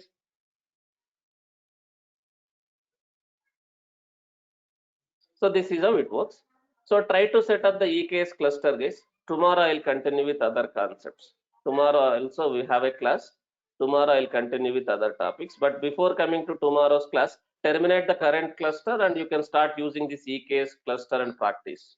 You can practice all these node selectors, node affinity, pod affinity, anti-affinity, volumes, all these things in this cluster also. Thank you guys. I'll continue tomorrow. I'll share this installation instructions. I'll share this video. Try to set up this EKS cluster and start practicing. Which one we will use? Whether we will use a managed Kubernetes or self-managed, as I already told, that depends on what type of infrastructure you are using, your application is using. Thank you guys. I'll continue tomorrow.